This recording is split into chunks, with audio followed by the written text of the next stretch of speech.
Welcome and welcome back to my channel Rinki Supriya. তো তোমরা সবাই কেমন আছো? আশা করি সবাই খুব ভালো আছো আর আমরাও খুব ভালো আছি। চলে এলাম আরও একটি নতুন ব্লগ নিয়ে, আরও একটি নতুন সকালে। আজ হচ্ছে সানডে। আজকে দেখো সকাল সকাল কি মুষলধারে বৃষ্টি না শুরু হয়েছে। ছুটির দিন কিন্তু ছুটি কিন্তু আকাশের নেই, বৃষ্টি হচ্ছে সকাল থেকে। কিন্তু চলো, আজকে যেহেতু সানডে কিছু তো স্পেশাল রান্না বান্না আছেই। তো এদিকে দেখো আমার ভাতটা কিন্তু হয়ে গেছে রান্না করা। তার জন্য রয়েছে সানডের জন্য স্পেশাল মটন কারি। এদিকে দেখো মাটনটাও কিন্তু আমি বসিয়ে দিয়েছি।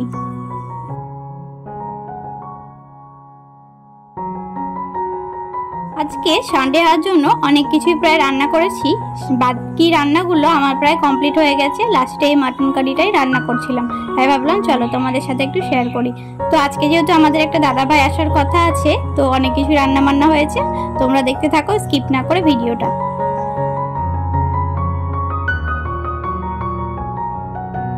আমাদের এই কলকাতা শহরে টানা একদিন যদি বৃষ্টি হয়, বেরোনোর কিন্তু আর উপায় থাকে না। দেখো এক কোমর জল কিন্তু আমাদের গ্রিল থেকেই শুরু হয়ে গেছে। এটা যে নামতে একদিন কি 2 দিন, কতক্ষণ যে সময় লাগবে জানি না। কিন্তু দেখতে পাচ্ছ গেট অব্দি কিন্তু পুরো জলে ভর্তি। এটা সারাদিন 2 দিন টানা বৃষ্টি হওয়ার কারণে দেখো রাস্তাঘাট পুরোটাই জল।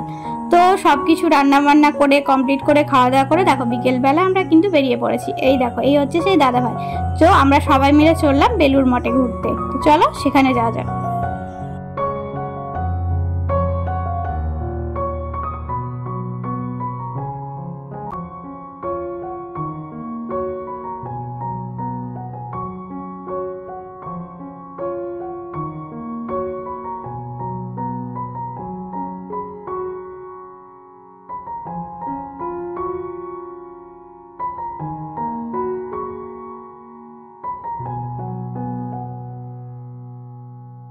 এই বেলুড় মঠে প্রায় 3 মাস আগে এসেছিলাম, অনেকদিনই প্রায় আসা হয়নি বেলুড় মঠে।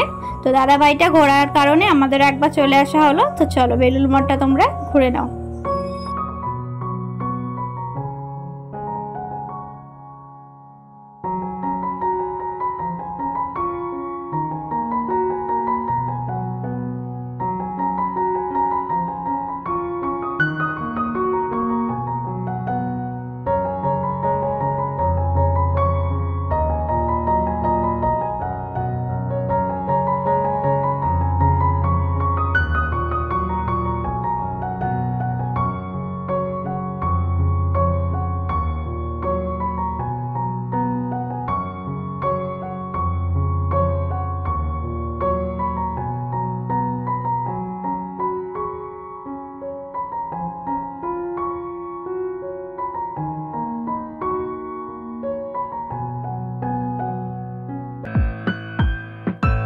গঙ্গার ধারে অবস্থিত এই বেলুড় মঠটি বিকেলবেলা ঘুরে বেড়াতে খুব দারুণ লাগে।